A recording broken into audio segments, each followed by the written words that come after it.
We're going to find all the real zeros of the function. Looks like there could be 3, and there are. As I look at the graph, if I look at the sketch of the graph, I can't make that any bigger. It kind of looks to me like every one of these ticks along the x-axis looks like they're 1, but on the y-axis it looks like every tick is 2. So that looks like about 3 over 2 right there, right? About 3 over 2.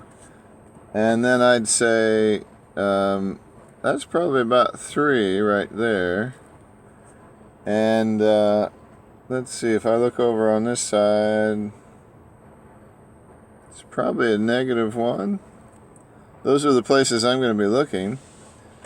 In the meantime, let's see. It tells us factors of 9.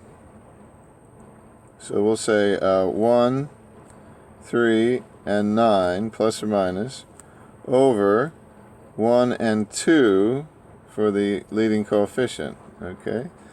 So my possibilities are plus or minus 1, plus or minus 3, plus or minus 9. Then we have plus or minus 1 over 2, plus or minus 3 over 2, and plus or minus 9 over 2. And based on our graph, we're going to kind of zoom in on plus 3 over 2. We're going to zoom in on 3. And we're going to zoom in on -1. Okay? So I suppose -1 would be the easiest one to check out. So I'm going to say -1, -1. And I've got my 2 and -7, and aha, they left out an x. Okay, they didn't put the x in there, so I'm going to put a 0 down here to represent I see they skipped the x, and then 9. Okay, and let's see how this works out. I bring down my 2. 2 times -1, -2. -2 and -7 make -9. Plus, or -9 and -1 make +9. I add these together, 0 plus 9. -1 times 9 is -9, and I get 0. So that works.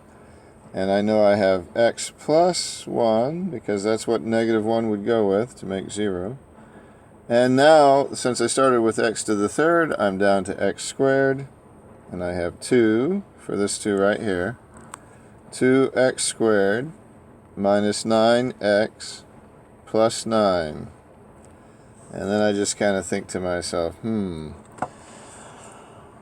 I could factor that some more, yeah. And there's, I could do it the ACB method, or let me give you an alternative. I said that I thought 3 would also work. So let me just keep going with 3. And I'll use these numbers right here, okay? So I'm going to say 2, -9. I don't go back to the start. I never go back to the start, okay? So let's see. We'll bring these down. We'll say 2 times 3 is 6. Then -3, and then -9 gives me 0. Okay. So what this tells me is that I also have x minus 3, because plus 3 goes with -3, -3. And then what's left over? Well, I have 2x, because now I'm down to 1x, minus 3. So, if I FOIL that out, I'm going to get x squared minus 6x and minus 3x, that's minus 9x, and then plus 9. And that is the same thing. So I can either keep going with the synthetic, or I can factor it my ACB way, or some, whatever way that I choose. But at the end of the day here, what are they asking me for? Find all the zeros of the function. Okay, so all the zeros are, I'll say x is equal to -1, because of that right there. And it's also equal to +3.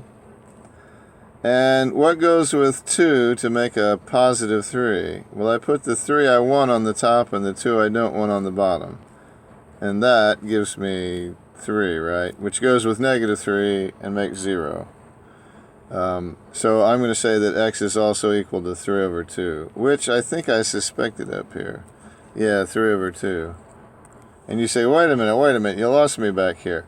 Well, say 2x minus 3 and set that equal to 0 and solve for x. You get the same thing. Alright, so these are the 3 zeros of x. Well, these are where, yeah, they're the zeros of the function. That's what x is equal to. Make that equal to 0. All right.